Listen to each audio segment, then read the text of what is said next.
गुजरात में बड़ा मंत्रिमंडल विस्तार, 26 विधायकों ने ली मंत्री पद की शपथ, 19 नए चेहरों को जगह। हर्ष संघवी को डिप्टी सीएम बनाया गया है। इस विस्तार को 2027 के विधानसभा चुनाव को ध्यान में रखते हुए बीजेपी की भविष्य की रणनीति का हिस्सा माना जा रहा है। कुल मिलाकर भूपेंद्र पटेल मंत्रिमंडल में 8 ओबीसी, 3 एससी, 4 एसटी और 3 महिला विधायकों को शामिल किया गया है। खास बात यह है कि पटेल समाज से मुख्यमंत्री समेत 8 मंत्री बनाए गए हैं। लोकसभा में नेता विपक्ष और कांग्रेस सांसद राहुल गांधी ने किया असम का दौरा। दिवंगत सिंगर जुबिन गर्ग को दी श्रद्धांजलि। पीड़ित परिजनों से की मुलाकात। गायक जुबिन गर्ग की पिछले महीने सिंगापुर में संदिग्ध हालात में मौत हो गई थी। इससे पहले राहुल गांधी ने यूपी के फतेहपुर पहुंचकर दलित हरिओम वाल्मीकि के परिवार से मुलाकात की। कुछ दिन पहले हरिओम की पीट कर हत्या कर दी गई थी। राहुल गांधी ने पीड़ित परिजनों का दर्द बांटा और इंसाफ दिलाने की बात कही।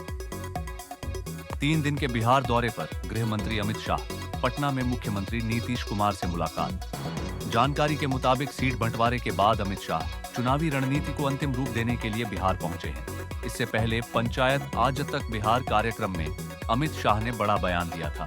उनसे जब पूछा गया कि अगर चुनाव में एनडीए की जीत होती है तो मुख्यमंत्री कौन बनेगा, इस सवाल के जवाब में उन्होंने कहा कि एनडीए में कई पार्टियां हैं। चुनाव जीतने के बाद विधायक दल तय करेगा कि मुख्यमंत्री कौन बनेगा। अभी हम नीतीश कुमार के नेतृत्व में चुनाव लड़ रहे हैं। इन्फोसिस फाउंडर नारायण मूर्ति और लेखिका सुधा मूर्ति पर बरसे कर्नाटक के सीएम सिद्धारमैया। मूर्ति परिवार ने सामाजिक और शैक्षणिक सर्वे में हिस्सा लेने से किया था इनकार।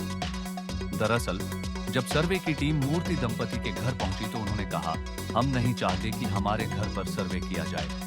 अब सिद्धारमैया ने कहा है कि उनका सर्वे से बाहर रहना गलतफहमी पर आधारित है। यह पिछड़े वर्गों का सर्वे नहीं है। अगर उन्होंने इसे समझा नहीं तो मैं क्या करूं? हमने 20 बार कहा है कि यह पूरी आबादी का सर्वे है। क्या सिर्फ इसलिए कि वे इन्फोसिस से हैं, सब कुछ जानते हैं? देश भर में दिवाली से ठीक पहले मिलावटखोर हुए एक्टिव। खाद्य सुरक्षा विभाग की टीम के जगह जगह छापे। हजारों किलो मिलावटी मिठाई की जब्त। दिल्ली से लेकर यूपी के कई शहरों में खाद्य सुरक्षा विभाग की टीम छापेमारी कर रही है। अलग अलग छापेमारी में बड़ी मात्रा में मिलावटी मिठाई और नमकीन पकड़ा गया। मिठाई की जब्ती के साथ मिलावटखोरों को भी पकड़ा जा रहा है।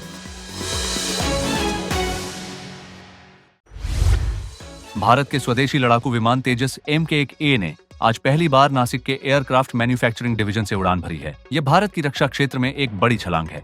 इस दौरान रक्षा मंत्री राजनाथ सिंह भी मौजूद रहे और उन्होंने इस कदम को ऐतिहासिक बताया। इस खास मौके पर रक्षा मंत्री ने तेजस MK-1A की तीसरी प्रोडक्शन लाइन का उद्घाटन भी किया। रक्षा मंत्री ने वायुसेना, HAL और उन तमाम वैज्ञानिकों की सराहना की जो लगातार इसके निर्माण में शामिल रहे हैं। पाकिस्तान और तालिबान के बीच हुए युद्ध विराम पर चीन के विदेश मंत्रालय की प्रतिक्रिया सामने आई है। चीन के विदेश मंत्रालय के प्रवक्ता लिंजियान ने कहा है कि हमने देखा है कि यह दोनों पक्षों के साझा हित में है और क्षेत्रीय शांति और स्थिरता के लिए मददगार है। चीन इस पहल का स्वागत करता है और इसका समर्थन करता है। पाकिस्तान और अफगानिस्तान दोनों ही चीन के मित्रवत पड़ोसी हैं और एक दूसरे के भी ऐसे पड़ोसी हैं जिन्हें अलग नहीं किया जा सकता।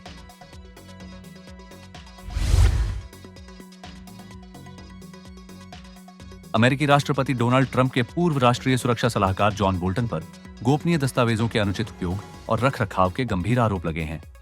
FBI ने अगस्त में बोल्टन के मैरीलैंड स्थित घर और वॉशिंगटन DC कार्यालय की तलाशी ली थी, जहां से कई संवेदनशील और क्लासिफाइड दस्तावेज जब्त किए गए। इन दस्तावेजों में हथियारों, रणनीतिक संचार और संयुक्त राष्ट्र मिशन से संबंधित जानकारी शामिल है। तालिबान से मिली हार के बाद पाकिस्तान के प्रधानमंत्री शहबाज शरीफ ने भारत पर बड़ा आरोप लगाया है।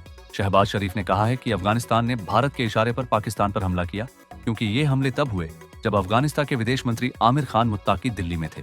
असल में पाकिस्तान के प्रधानमंत्री का यह बयान अफगान सीमा पर हुई नाकामी और अपमान के बाद आई बौखलाहट है। तहरीक-ए-तालिबान पाकिस्तान ने आज सुबह उत्तरी वजीरिस्तान के मीर अली में सेना के एक कैंप पर आत्मघाती हमला किया। एक आत्मघाती ने विस्फोटकों से लदा ट्रक कैंप की दीवार से टकराया, जिससे भारी धमाका हुआ। इसके बाद कई अन्य आत्मघाती हमलावरों ने हमला किया। इस हमले में 7 पाकिस्तानी सैनिक मारे गए और 13 घायल हैं। पाकिस्तान सेना ने मिलिट्री हेलीकॉप्टर सहित जवाबी कार्रवाई शुरू कर दी है। दोनों ओर से फायरिंग जारी है। उत्तर प्रदेश सरकार ने राज्य के कर्मचारियों और पेंशनर्स को बड़ी राहत दी है। मुख्यमंत्री योगी आदित्यनाथ की मंजूरी के बाद महंगाई भत्ता और महंगाई राहत में 3% की बढ़ोतरी की गई है। आधिकारिक जानकारी के मुताबिक अब कर्मचारियों और पेंशन भोगियों को 55 की जगह 58% महंगाई भत्ता और राहत मिलेगी। इस फैसले से करीब 28 लाख कर्मचारियों और पेंशनर्स को सीधा फायदा होगा। उत्तर प्रदेश के 5 लाख से ज्यादा ओबीसी छात्रों के लिए खुशखबरी है। मुख्यमंत्री योगी आदित्यनाथ एक कार्यक्रम के दौरान छात्रवृत्ति की राशि सीधे छात्रों के बैंक खातों में भेजेंगे। पिछड़ा वर्ग कल्याण राज्य मंत्री नरेंद्र कश्यप ने बताया कि सरकार का मकसद सिर्फ आर्थिक सहायता देना नहीं, बल्कि शिक्षा के माध्यम से युवाओं को सशक्त और आत्मनिर्भर बनाना है, ताकि वे समाज और देश के विकास में योगदान दे सकें। कांग्रेस नेता राहुल गांधी ने मॉब लिंचिंग के शिकार हरिओम वाल्मीकि के परिजनों से मुलाकात की। मुलाकात के दौरान माहौल बेहद भावुक हो गया। राहुल गांधी ने परिवार के सदस्यों का हाथ थामकर सांत्वना दी और हरिओम के पिता को गले लगाया। वहीं हरिओम की मां भावुक होकर रो पड़ी, जिस पर राहुल गांधी ने उन्हें ढांढस बनाया। परिवार अपने बेटे को खोने के बाद गहरे सदमे में है। बसपा संस्थापक कांशीराम की पुण्यतिथि पर हुई रैली के बाद पार्टी में नया उत्साह देखा जा रहा है। बसपा अब इस माहौल को आगामी विधानसभा चुनाव तक बनाए रखना चाहती है। सूत्रों के मुताबिक पार्टी बूथ और सेक्टर कमेटियों को मजबूत करने के लिए पूरी ताकत लगाएगी। बसपा सुप्रीमो मायावती ने राज्य स्तरीय बैठक में इसके संकेत दिए हैं और 15 जनवरी को एक और बड़ी जनसभा आयोजित करने की तैयारी चल रही है। अयोध्या में दीपोत्सव की तैयारियां जोरों पर चल रही हैं। इस बार कुल 22 झांकियां तैयार की जा रही हैं, जिनमें भगवान राम के जीवन दर्शन और रामायण के विभिन्न प्रसंगों को दिखाया जाएगा। ये झांकियां पर्यटन विभाग और सूचना विभाग की ओर से बनाई जा रही हैं। इसके साथ ही कार्यक्रम में 7 फीट ऊंचा दशान भी आकर्षण का केंद्र रहेगा।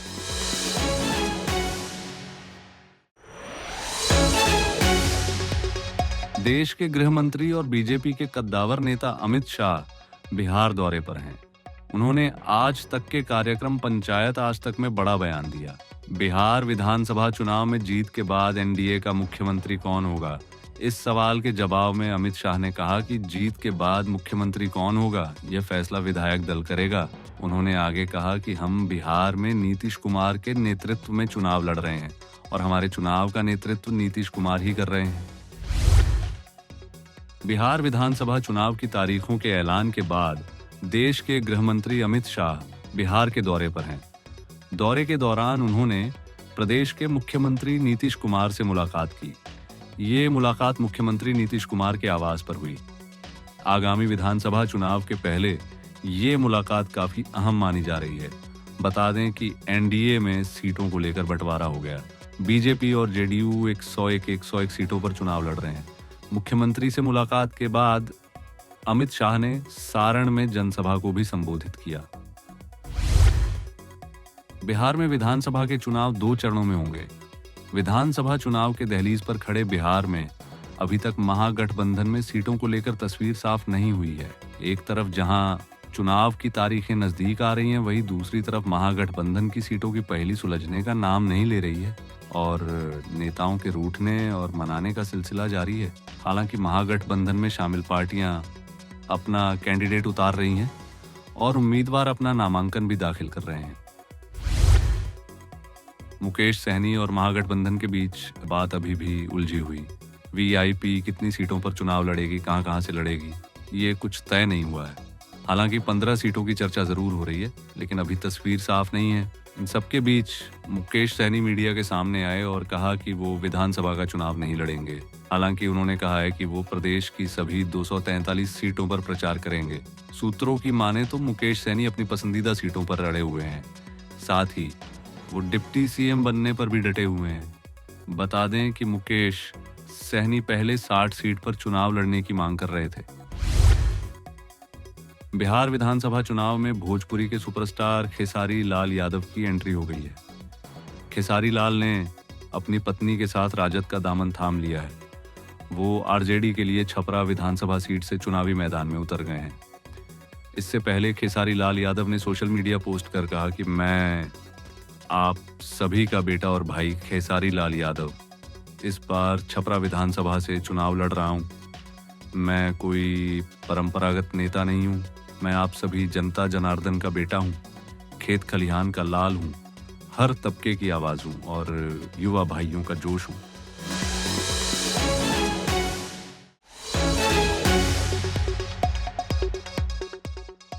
सीएम मोहन यादव बिहार विधानसभा चुनाव में प्रचार के लिए उतर गए हैं।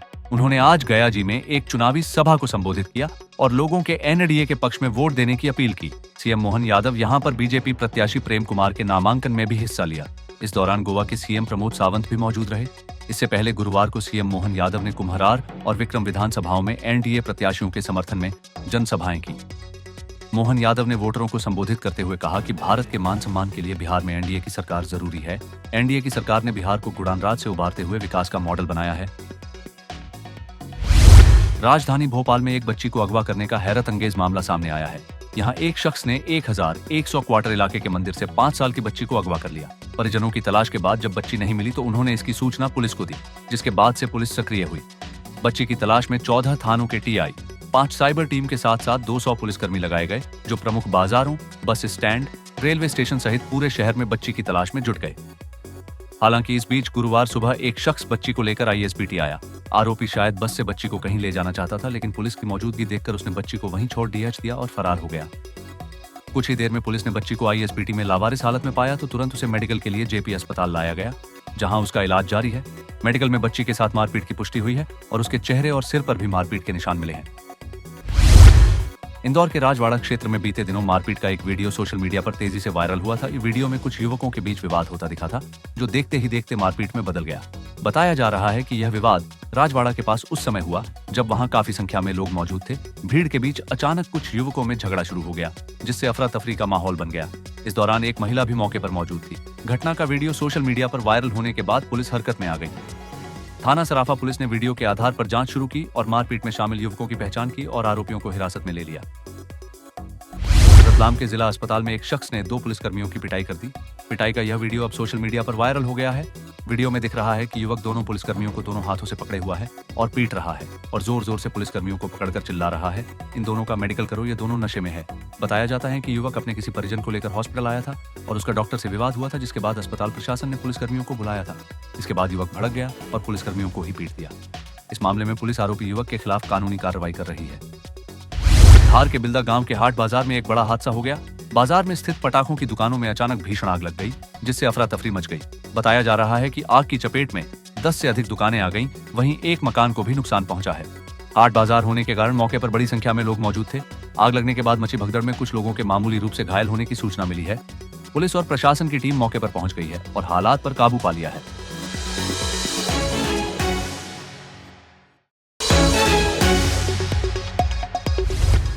काफी लंबे इंतजार के बाद बीजेपी ने अंता सीट पर अपने उम्मीदवार के नाम का ऐलान कर दिया। बीजेपी ने मोरपाल सुमन को प्रत्याशी बनाया है। मोरपाल वसुंधरा राजे के करीबी माने जाते हैं। मोरपाल सुमन ने वसुंधरा राजे और मदन राठौड़ से मुलाकात की थी। इसके बाद भी लगातार जयपुर में लंबी बैठकों का दौर चला था। अंता उपचुनाव के मैदान में कांग्रेस की ओर से प्रमोद जैन भाया, वहीं नरेश मीणा निर्दलीय उम्मीदवार के तौर पर चुनाव लड़ रहे हैं। करौली में कांग्रेस की जिला स्तरीय बैठक में जमकर हंगामा हो गया। करौली धौलपुर के सांसद भजनलाल जाटव ने जैसे ही मंच से बोलना शुरू किया तो कार्यकर्ता आपस में ही भिड़ गए। सांसद के संबोधन की शुरुआत होते ही विरोधी गुटों ने मुर्दाबाद के नारे लगाए। बाद में समर्थक गुट ने भी जिंदाबाद के नारे लगाए, जिसे लेकर कांग्रेसियों के 2 गुटों में मारपीट होने लगी। किसी तरह से मंच पर मौजूद नेताओं ने मामले को शांत करवाया। जयपुर में पुलिस ने 1.5 करोड़ की बड़ी चोरी का खुलासा किया है। मामला जयपुर के माणक चौक थाना क्षेत्र का है, जहां 26 जून 2025 की रात एक ज्वेलरी फर्म से 1.5 करोड़ की चोरी हो गई थी। जब पुलिस ने सीसीटीवी खंगाले तो जो चेहरा सामने आया उसने सबको सन्न कर दिया। चोरी का मास्टरमाइंड कोई गैंगस्टर नहीं, बल्कि भारतीय सेना का जवान संदीप सिंह निकला। चोरी के बाद संदीप सिंह ड्यूटी पर वापस लौट गया था। जैसलमेर में जिस बस में आग लगी थी उसमें एक लड़का और लड़की भी सवार थे। दोनों की कुछ महीने पहले ही दोनों की सगाई हुई थी। वो जोड़ा अपनी प्री वेडिंग शूट के लिए जैसलमेर गया था और जोधपुर लौटते वक्त बस में आग लग गई थी, जिसमें 22 लोगों की जिंदा जलने से मौत हो गई थी। इस जोड़े ने किसी तरह से बस से कूदकर अपनी जान बचाई थी। टोंक जिले के निवाई कस्बे में पिछले कई माह से किन्नरों के 2 गुटों में मारपीट का वीडियो सोशल मीडिया पर वायरल हो रहा है। मारपीट की वजह किन्नरों की आपसी रंजिश बताई जा रही है। बधाई लेने और इलाका बांटने को लेकर किन्नर आपस में भिड़ते दिखे। मारपीट में कई किन्नरों को चोट भी आई है। कई किन्नरों ने गुस्से में अपने कपड़े भी उतार दिए।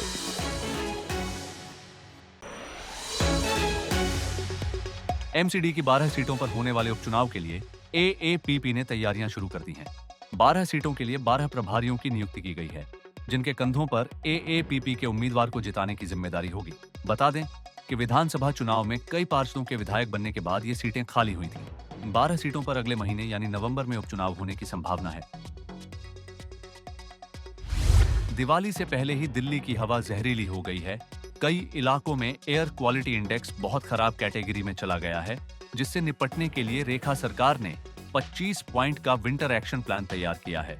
इस प्लान को 7 हिस्सों में बांटा गया है, जिसमें धूल नियंत्रण से लेकर वाहनों के उत्सर्जन, औद्योगिक रेगुलेशन, कचरा प्रबंधन और नागरिक सहभागिता शामिल है।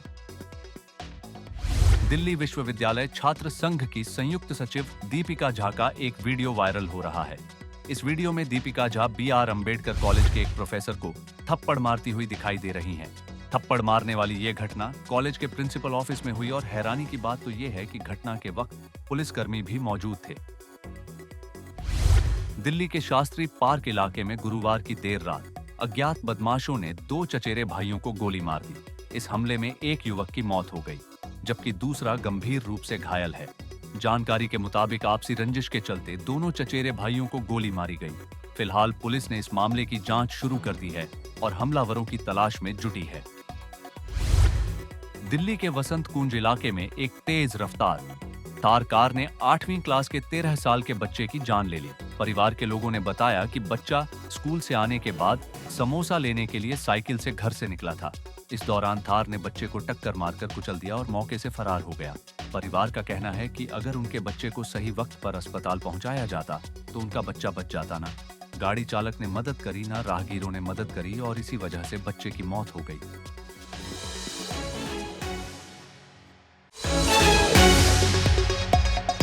आम आदमी पार्टी के उम्मीदवार हरमीत सिंह संधू ने तरन तारण उपचुनाव के लिए नामांकन पत्र दाखिल किया।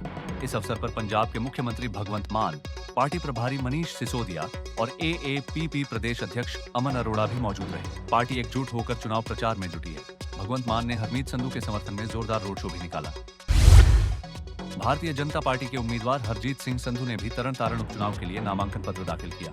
इस मौके पर मंत्री मनजिंदर सिंह सिरसा और पार्टी के प्रदेश कार्यकारी अध्यक्ष अश्विनी शर्मा भी उपस्थित रहे। मतदान 11 नवंबर को होगा। सीबीआई ने रोपड़ के डीआईजी हरचरण सिंह भुल्लर को भ्रष्टाचार के एक मामले में मोहाली से गिरफ्तार किया है। उन पर हर महीने 8 लाख रुपए रिश्वत लेने के आरोप हैं। उनके घर पर छापेमारी के दौरान गहने और 500 रुपए के नोटों के बंडल भी बरामद हुए। आज उन्हें सीबीआई जांच के लिए चंडीगढ़ की कोर्ट में पेश किया गया। पंजाबी गायक राजवीर जवंदा की अंतिम अरदास उनके पैतृक गांव पोना, लुधियाना में की गई। इस मौके पर कई प्रसिद्ध पंजाबी गायक भी मौजूद रहे। बता दें कि 27 सितंबर को बद्दी के पास बाइक हादसे में घायल होने के बाद 8 अक्टूबर को मोहाली के फोर्टिस अस्पताल में उनका निधन हो गया था। 9 दिन बाद उनकी अंतिम अरदास की गई। पंजाब में पराली जलाने की घटनाएं लगातार बढ़ रही हैं। सरकार द्वारा बार बार चेतावनी देने के बावजूद किसान अपने खेतों को जल्दी तैयार करने के लिए पराली जला रहे हैं, जिससे वायु प्रदूषण में भारी इजाफा हो रहा है।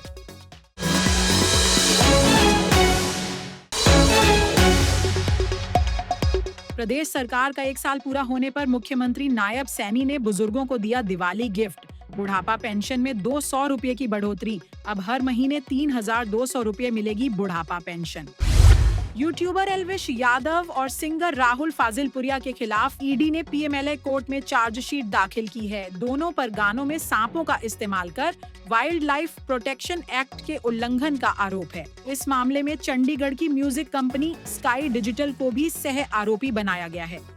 दिवंगत आईपीएस पूरन कुमार की पोस्टमार्टम रिपोर्ट परिवार को सौंपी गई।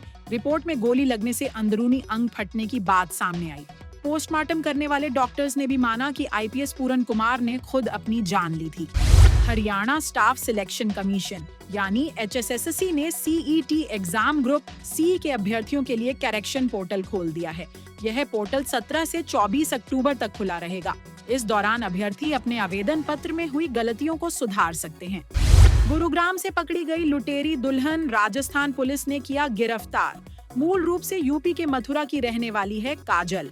अमीर घरों के लड़कों से शादी कर कुछ दिन बाद गहने और पैसों के साथ हो जाती थी फरार।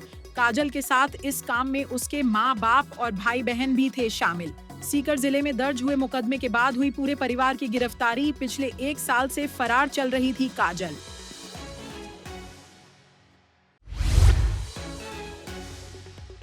एक्सिस बैंक के अनुसार अगले साल की दिवाली तक सोने की कीमत 1.5 लाख प्रति 10 ग्राम तक पहुंच सकती है, जो मौजूदा स्तर से 30% की बढ़ोतरी को दिखाता है। ये भविष्यवाणी वैश्विक आर्थिक अनिश्चितताओं, अमेरिकी डॉलर की कमजोरी और केंद्रीय बैंकों की ओर से सोने की खरीदारी में बढ़ोतरी के कारण की गई है। विशेष रूप से भारत में त्योहारों के मौसम में सोने की मांग में तेजी देखी जा रही है, जिससे कीमतों में और वृद्धि हो सकती है। फलों की कीमतों में पिछले 9 महीनों में 13% से ज्यादा का उछाल देखा गया है। खासकर आम, सेब, संतरा और अंगूर जैसी फलों की कीमतों में लगातार बढ़ोतरी हुई है।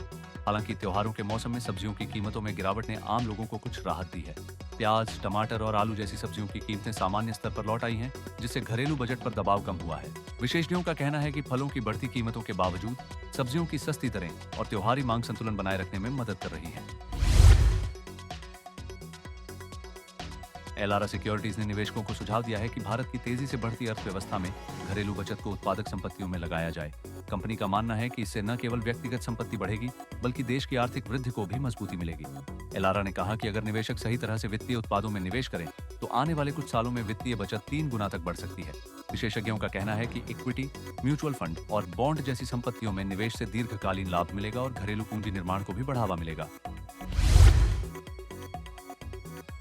आरबीआई के गवर्नर ने दावा किया है कि भारत में अब 85% लेन देन डिजिटल माध्यम से किए जा रहे हैं। उन्होंने कहा कि यह संकेत है कि देश डिजिटल इंक्लूजन और सुरक्षित भुगतान प्लेटफॉर्म के मामले में वैश्विक उदाहरण बनने के करीब है। गवर्नर ने यह भी बताया कि डिजिटल लेन देन में बढ़ोतरी ने नकदी पर निर्भरता कम की है और आर्थिक पारदर्शिता बढ़ाई है। बैंकिंग और फिनटेक कंपनियों की साझेदारी से यह प्रणाली और मजबूत हो रही है। विशेषज्ञों का कहना है कि डिजिटल लेन देन के इस विस्तार से वित्तीय समावेशन बढ़ेगा और भारतीय अर्थव्यवस्था को स्थिरता मिलेगी। अमेरिका ने चीन पर चेतावनी दी है कि अगर वह रूस से तेल खरीदता है तो उस पर 500% टैरिफ लगाया जाएगा। अमेरिकी वित्त मंत्री बेसेंट ने बीजिंग पर यूक्रेन युद्ध को वित्तीय मदद देने का आरोप लगाया। अमेरिका का कहना है कि रूस से ऊर्जा आयात करने वाली किसी भी देश की नीति अंतर्राष्ट्रीय प्रतिबंधों के खिलाफ है और इसके गंभीर आर्थिक परिणाम हो सकते हैं। चीन ने अभी तक इस चेतावनी पर आधिकारिक प्रतिक्रिया नहीं दी है। विशेषज्ञों का कहना है कि इस कदम से वैश्विक तेल बाजार में अस्थिरता बढ़ सकती है और अंतर्राष्ट्रीय व्यापार संबंधों पर दबाव बनेगा।